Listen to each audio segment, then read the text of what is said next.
ആഗോള കത്തോലിക്ക സഭയുടെ തലവൻ ഫ്രാൻസിസ് പാപ്പ ഇന്ത്യ സന്ദർശിക്കാനുള്ള സാധ്യതകൾ മങ്ങുന്നു. 2021 ഒക്ടോബർ 30 മോദി ഫ്രാൻസിസ് പാപ്പയുമായി കൂടിക്കാഴ്ച നടത്തി മടങ്ങിയതു മുതൽ ഫ്രാൻസിസ് പാപ്പയുടെ ഇന്ത്യ സന്ദർശനം ക്രൈസ്തവരുടെ ഇടയിൽ സജീവമായിരുന്നു. കഴിഞ്ഞ പാർലമെൻറ്റ് തെരഞ്ഞെടുപ്പിന് മുമ്പ് പാപ്പയെ ഇന്ത്യയിലേക്ക് സ്വാഗതം ചെയ്യുമെന്ന് സഭാ നേതാക്കൾ പ്രതീക്ഷിച്ചിരുന്നെങ്കിലും അതുണ്ടായില്ല.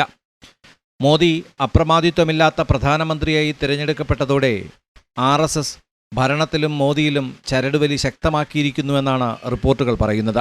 UPയിൽ BJPക്ക് അടിയേറ്റിരിക്കുന്നതിനാൽ തീവ്ര ഹിന്ദുത്വവാദികൾ തീരുമാനങ്ങളെടുക്കുന്നതിൽ വലിയ പങ്കുവഹിക്കുമെന്നാണ് കരുതപ്പെടുന്നത്.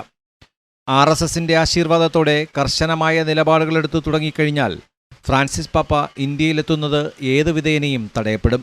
ഹിന്ദു രാഷ്ട്രമെന്ന മുദ്രാവാക്യത്തിന് BJP സീറ്റുകളിലുണ്ടായ കുറവുകളോടെ ആക്കം കുറഞ്ഞെങ്കിലും ആഗോള കത്തോലിക്ക സഭയുടെ തലവൻ ഇന്ത്യയിലെത്തുന്നത് ഏത് വിധേനയും ഇനി തടയപ്പെടുമെന്നത് വ്യക്തമാണ്. ക്രൈസ്തവ വോട്ടുകൾ പെട്ടിയിലാക്കാൻ വേണ്ടി മാത്രം നിലപാടുകളിൽ വെള്ളം ചേർത്ത മോദി പക്ഷേ ഇനിയൊരയവ് ഇക്കാര്യത്തിൽ എടുക്കുമെന്നതിലും സംശയമുണ്ട്.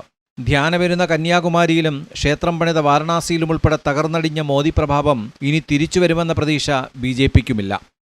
ഇന്ന് NDA യോഗത്തിൽ നിതീഷ് കുമാറിൻ്റെയും ചന്ദ്രബാബു നായിഡുവിൻ്റെയും നടുവിൽ അനുസരണയുള്ള കുട്ടിയെപ്പോലെയിരിക്കുന്ന മോദിയുടെ ചിത്രം കഴിഞ്ഞ 10 വർഷത്തിനിടയിൽ ആരും തന്നെ കണ്ടിട്ടുമില്ല.